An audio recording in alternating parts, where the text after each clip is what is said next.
Hi viewers, welcome to our channel. ప్రస్తుతం మనతో పాటు senior journalist Damoh Bala sir వారితో మాట్లాడదాం. నమస్కారం సార్. హాంకాంగ్ లో మంకీ వైరస్ అని ఒక వైరస్ బయటపడింది సార్. ఇప్పుడు ఇది ప్రపంచాన్నే భయపెడుతుంది. అసలు ఈ వైరస్ ఎలా పుట్టింది, దీని లక్షణాలు ఏంటి, ఇప్పుడు దీని నుంచి ఎలా జాగ్రత్త పడాలి సార్? దీన్ని హాంకాంగ్లో ఒక 37 ఏళ్ల మగ వ్యక్తికి ఇది వచ్చింది. ఫస్ట్ కేసు అన్నమాట ఈ మధ్యకాలంలో.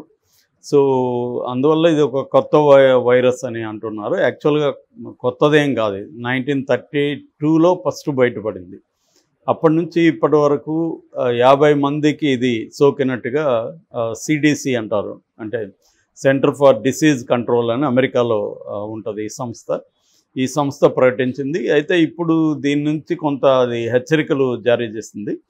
సో అసలు ఈ జబ్బు ఏంటి, ఈ వైరస్ ఏంటి, దీన్ని మంకీ వైరస్ అని ఎందుకు అంటున్నారు, దీని నుంచి ఎటువంటి జాగ్రత్తలు మనం తీసుకోవాలనేది మనం చూద్దాం. సో దీని పేరు యాక్చువల్గా హెర్పస్ బి వైరస్ అంటారు దీన్ని. అట్లాగే CEHV1 అని కూడా పిలుస్తారన్నమాట. ఓకే. ఈ బి వైరస్ అని కూడా సింపుల్గా అంటుంటారు. బి వైరస్ అనే పేరు ఎందుకు వచ్చిందంటే 1932లో విలియం బ్రెబర్ అని ఒక డాక్టర్కి ఫస్ట్ ఈ జబ్బు వచ్చిందన్నమాట. ఆయన ఒక మంకీతో పనిచేస్తున్నప్పుడు మంకీ నుంచి తనకి ఈ వ్యాధి వచ్చింది. తర్వాత ఆయన ఆ వ్యాధితోనే చనిపోయారు. అందుకని తర్వాతి సైంటిస్టులు ఆయన బ్రెబర్ కాబట్టి ఆయన బ్రెబర్ అనే బి ఉంది కాబట్టి బి వైరస్ అని పేరు పెట్టారు. జనరల్గా దీన్ని మంకీ వైరస్ అని కూడా అంటుంటారు. నిజానికి ఇది మంకీల నుంచి ప్రధానంగా మనిషికి వస్తుంది, కోతుల నుంచి మనిషికి వస్తుంది. కోతుల మలం తొక్కిన, లేకపోతే కోతుల మిగతా మూత్రం కావచ్చు, వాటి హెయిర్ అట్లా డ్రాపింగ్స్ అంటారు కదా, అట్లాంటివి, లేదా మంకీ కొరికినా కూడా ఘాటు ఉంటుంది కదా, అది వేసినప్పుడు కూడా దాని నుంచి కూడా ఇది వచ్చే అవకాశం ఉంది. ఓకే. సో దీంట్లో భయపడాల్సింది ఏంటంటే, ఇందులో ఒక వారం వరకు బయటికి తెలియదు. మనకి తెలిస్తే ముందు జాగ్రత్తలు తీసుకుంటాం కదా ముందు రాగానే, కానీ మనకి లక్షణాలు కనబడడానికి 1 వీక్ పడుతుంది. అట్లాగే ఫెటాలిటీ రేటు, అంటే చనిపోయే రేటు కూడా 80% వరకు ఉందన్నమాట. అంటే 100 మందికి సోకితే 80 మంది చనిపోయే అవకాశాలు దీంట్లో ఉన్నాయి. అందుకని ఇది కొంత ప్రాణాంతకమైన వ్యాధిగా చెబుతున్నారు. సో దీని లక్షణాలు తీసుకున్నప్పుడు జ్వరం ఉంటుంది, కండరాల నొప్పి ఉంటుంది, వామిటింగ్ సెన్సేషన్ ఉంటుంది, దద్దర్లు కురుపుల్లాగా కూడా వస్తాయన్నమాట. అట్లాగే దీన్ని యాక్చువల్గా న్యూరోట్రోపిక్ వైరస్ అని కూడా పిలుస్తారు. న్యూరోట్రోపిక్ వైరస్ అని ఎందుకంటారంటే నర్వస్ టిష్యూస్ని ఇది డ్యామేజ్ చేస్తుంది. సో అందువల్ల ఈ జబ్బు ఇది వైరస్ కానీ మనకు సోకితే మనకి కన్ఫ్యూజ్గా ఉండడం, బ్రెయిన్ సరిగ్గా పనిచేయకపోవడం, ఇటువంటి ప్రాబ్లమ్స్ కూడా వస్తాయి. తల తిరుగుతున్నట్టు ఉండడం, అట్లాంటివి కూడా వస్తాయన్నమాట. దాంతోపాటు ఊపిరి తీసుకోవడం చాలా కష్టమైపోతుంది అన్నమాట. సో విపరీతమైన దగ్గు, ఊపిరి తీసుకోవడం కష్టం కావడం, ఇలాంటి లక్షణాలు ఉంటాయి. జనరల్గా దీనికి కూడా PCR టెస్ట్ చేసుకోవాల్సి ఉంటుంది. సో దాన్ని కూడా ఎలా చేస్తారంటే, మన నోట్లో పెట్టి అది తీస్తారు, లేదా కురుపుల మీద మనకు కానీ కురుపులు వచ్చి ఉంటే వాటి మీద కూడా తీసుకొని ఈ టెస్ట్ చేస్తారన్నమాట. సో ఇది బేసిక్గా లక్షణాలు. సో ఇప్పటి వరకు అంటే కారణం ఏంటనేది ఎవరు చెప్పలేకపోతున్నారు. రెండోది ఏంటంటే, ఇది కేవలం మంకీస్ నుంచే కాకుండా ఇతర యానిమల్స్ నుంచి కూడా వచ్చే అవకాశం ఉంది. అంటే monkey to animals, animals to human అన్న కంటామినేషన్ కూడా జరిగే అవకాశం ఉంది. అందువల్ల యానిమల్స్తో పనిచేస్తున్న వాళ్ళు కొంత జాగ్రత్తగా ఉండాలి. ముఖ్యంగా వ్యవసాయం చేస్తున్న రైతులు కావచ్చు, కూలీలు కావచ్చు. అట్లాగే సిటీస్లో యానిమల్స్ పెట్స్గా ఈ మధ్య చాలా పెంచుతున్నారు. పిల్లులు కావచ్చు, లేకపోతే కుక్కలు కావచ్చు, లేకపోతే ఇంకొన్ని రకాల పెట్స్ ఎక్కువ ఉంటున్నాయి, మనం చూస్తున్నాం, పెరుగుతున్నాయి. సో వాళ్ళు కూడా కొంత జాగ్రత్తలు తీసుకోవాలి. అంటే తాకినప్పుడు దాన్ని తర్వాత చేయగడుక్కోవడం ఇవన్నీ చేయాలి. కానీ చాలామంది ఏమో చేయట్లేదు అవన్నీ. సో దాన్ని ముద్దులు పెట్టుకోవడం, దాన్ని హగ్ చేసుకోవడం, ఇవన్నీ చేస్తున్నారు.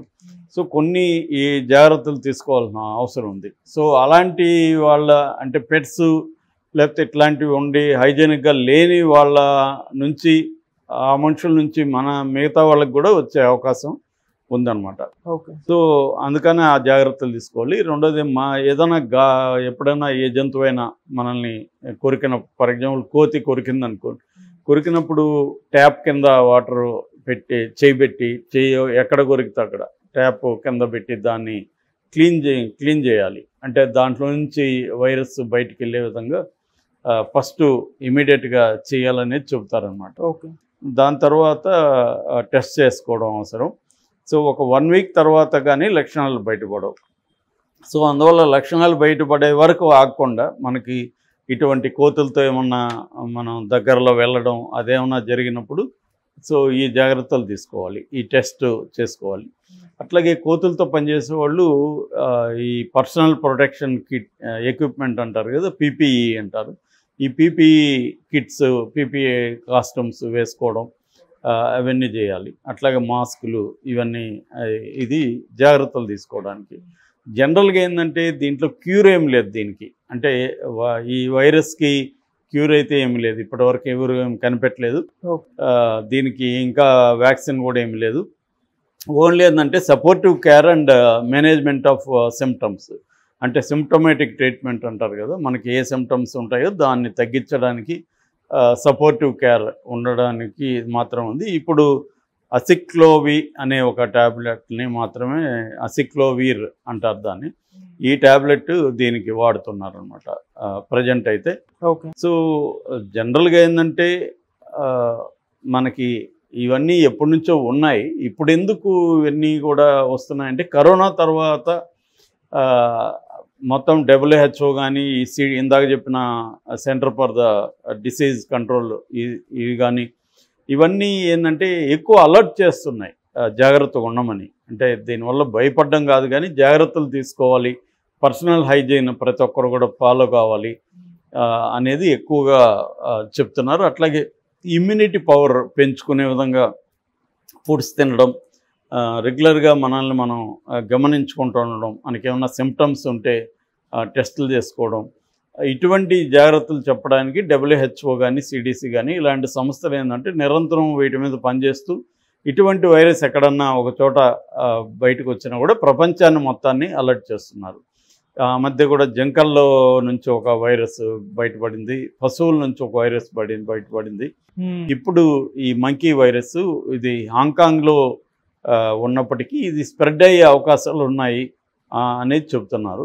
సో అందుకని ముఖ్యంగా కోతులతో జాగ్రత్తగా ఉండమని చెప్తున్నారు. అది కాటేసినా కూడా కోతులతో, కొంతమంది ఏంటంటే దేవాలయాల దగ్గరికి వెళ్ళి కోతుల దగ్గర తినిపించడం ఇట్లాంటివి చేస్తున్నారు. సో అలాంటి వాళ్ళు కొంత జాగ్రత్త, ముఖ్యంగా గుళ్ళు దగ్గరికి వెళ్ళే వాళ్ళు కోతులు అక్కడ ఎక్కువ ఉంటాయి కాబట్టి ఆ ప్రదేశాల్లో మనం తొక్కడం కానీ కాళ్ళతో లేకపోతే తాకడం కానీ అట్లాంటివి ఏమైనా చేసినప్పుడు క్లీన్ చేసుకోవడం అవసరం. దాదాపు 20 సెకండ్ల మినిమం చేతులు కడుక్కోవడం, ఇటువంటి ఇది చేయాల్సి ఉంటుంది అన్నమాట.